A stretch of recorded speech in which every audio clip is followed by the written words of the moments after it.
Hello everyone, welcome to straight drive cricket channel. Kurnool చావుకి శతకోటి కారణాలు అంటారు కదా, అలానే ఇండియా టెస్టులు ఓడిపోవడానికి కూడా అన్నీ కారణాలు ఉన్నాయి. నిన్నటి నుంచి సోషల్ మీడియాలో గౌతమ్ గంభీర్ మీద ఒకటే ట్రోలింగ్. ఈ టెస్ట్ సిరీస్లో ఓడిపోవడానికి గంభీరే కారణమని, సో గంభీర్ని టెస్ట్ కోచ్గా తప్పించాలని ఒకటే trolling. It's not correct actually. ఎందుకంటే గంభీర్ ఒక్కడి మీదే బ్లేమ్ వేయకూడదు కదా. కోర్స్ గంభీర్వి తప్పులు ఉన్నాయి, నేను ఒప్పుకుంటా. బట్ గంభీర్తో పాటు ఇంకా చాలామంది ఉన్నారు కదా.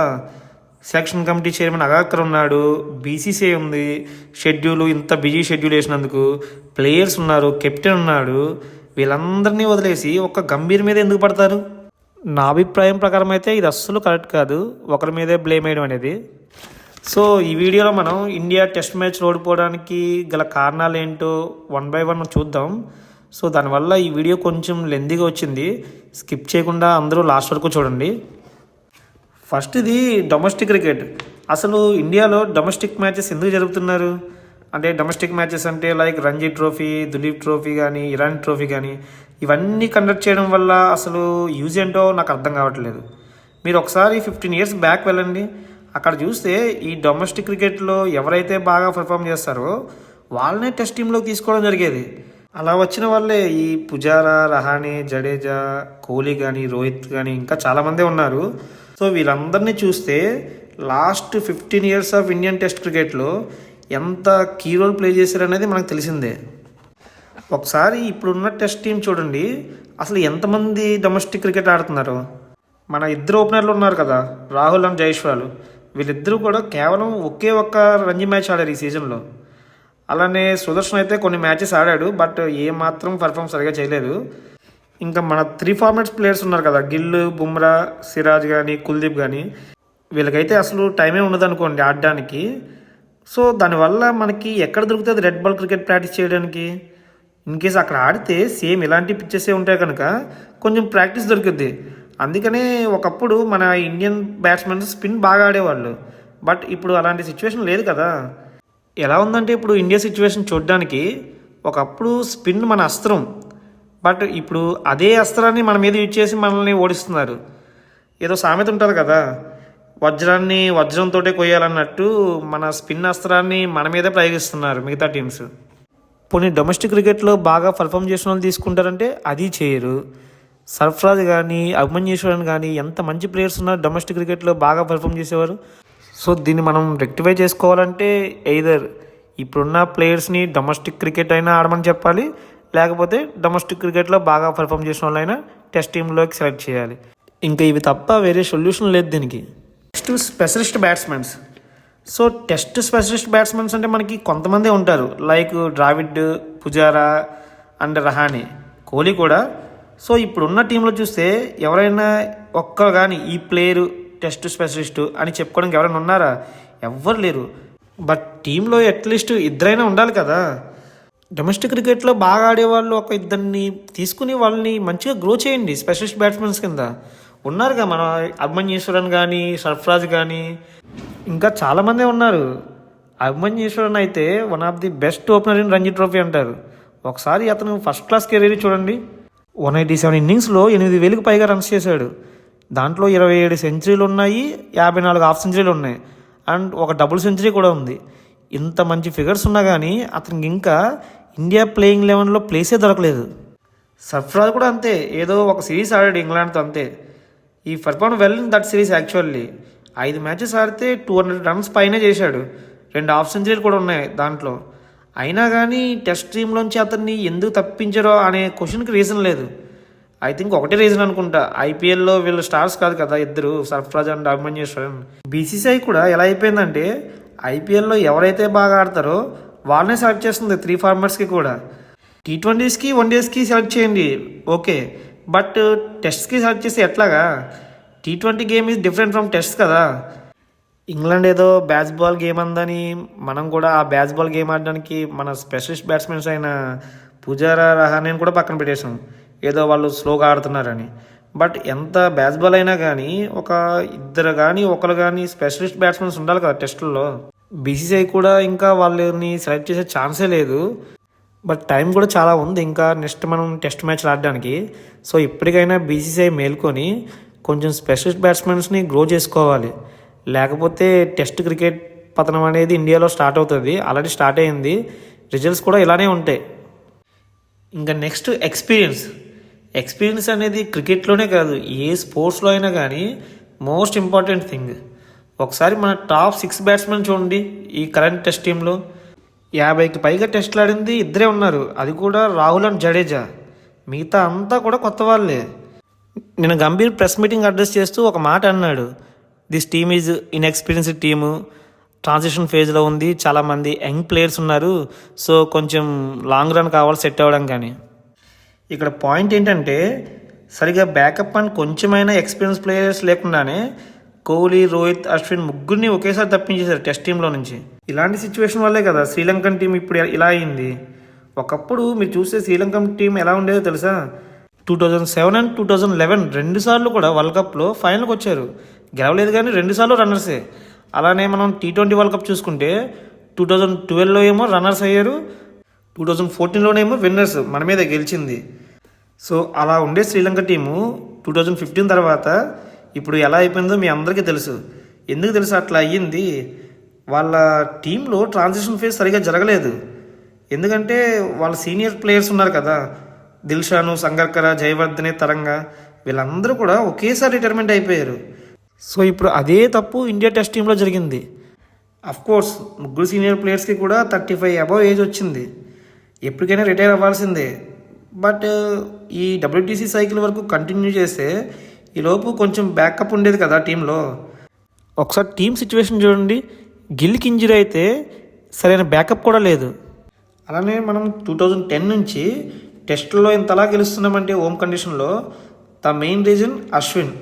ఎందుకంటే అశ్విన్ అండ్ జడేజా స్పిన్ జోడీ అంత కీ రోల్ ప్లే చేసేది టెస్టుల్లో మనకి. అది ఈ సిరీస్లో మిస్ అయ్యామని అనుకోవాలి. అంటే అశ్విన్ ఆల్రెడీ రిటైర్ అయిపోయినాడు, ఈలోపు మనం ఒక ఆఫ్ స్పిన్నర్ని కూడా రెడీ చేసుకోలేమా? ఎప్పటి నుంచి ఆడుతున్నాడు? 2010 నుంచి ఆడుతున్నాడు. ఈలోపు ఒక ఆఫ్ స్పిన్నర్ని కూడా రెడీ చేసుకోలేదు, కరెక్ట్ ఆఫ్ స్పిన్నర్ని. అంటే వాషింగ్టన్ సుందర్ ఉన్నాడు, ఈజ్ యాక్చువల్లీ ఆల్రౌండర్ కదా, ఎగ్జాక్ట్ స్పిన్నర్ని మనం రెడీ చేసుకోలేకపోయాం ఇంత టైం ఉన్నా కానీ. నెక్స్ట్ ఐపీఎల్లో బాగా పర్ఫామ్ చేస్తే టెస్ట్ టీంలోకి తీసుకోవడం ఏంటి? నాకైతే అసలు అర్థం కావట్లే. నా అభిప్రాయం ఏంటంటే ఐపీఎల్లో పర్ఫామ్ చేస్తే టెస్ట్ టీంకి తీసుకోవద్దు, కావాలితే వన్డే T20 టీంకి తీసుకోండి.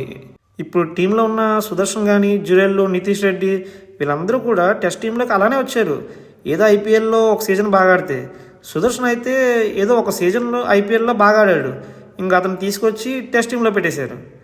అతని ఫస్ట్ క్లాస్ యావరేజ్ ఒకసారి చూడండి, కనీసం 40 కూడా లేదు. అలానే జురెల్ అండ్ నితీష్ కూడా. Red ball game is different from white ball cricket కదా.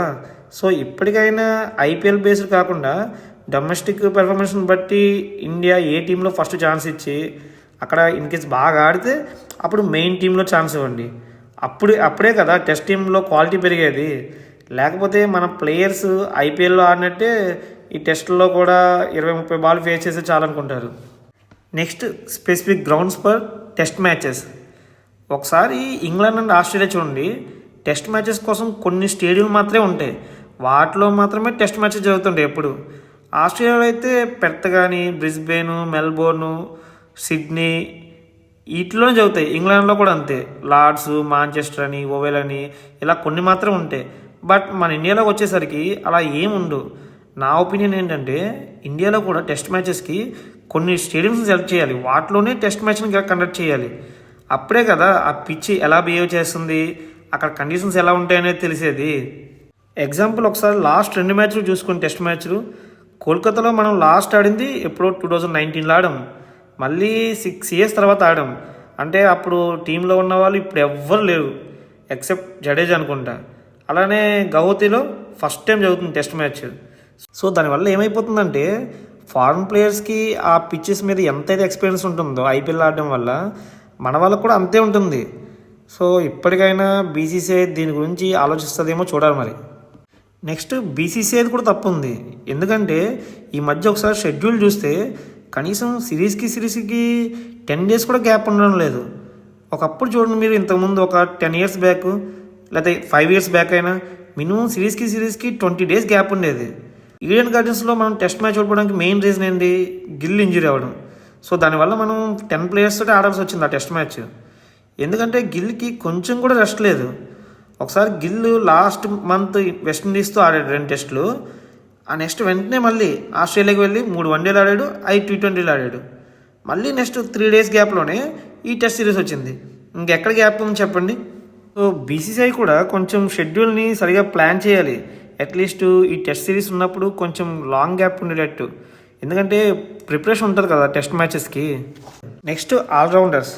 టెస్టుల్లో ఏదర్ స్పెషలిస్ట్ బ్యాట్స్మెన్ అని ఉండాలి, బౌలర్ అని ఉండాలి, లేకపోతే ఒక ఆల్రౌండర్. అంతేగాని ఏదో T20లు 1 days మ్యాచెస్లో బ్యాటింగ్ డెప్త్ 8th వరకు కావాలి అని 3-4 ఆల్రౌండర్తో వెళ్ళినట్టు టెస్టుల్లో కూడా అదే స్ట్రాటజీతో పోతే అసలు అర్థమే లేదు.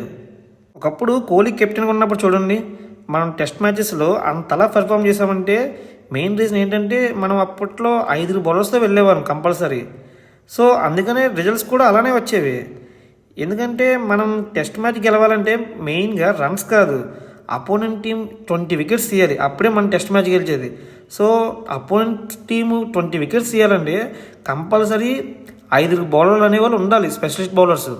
ఇప్పటికైనా ఇండియా ఆ స్ట్రాటజీని చేంజ్ చేస్తుందో లేదో చూడాలి మరి. Next coach Gautam Gambhir.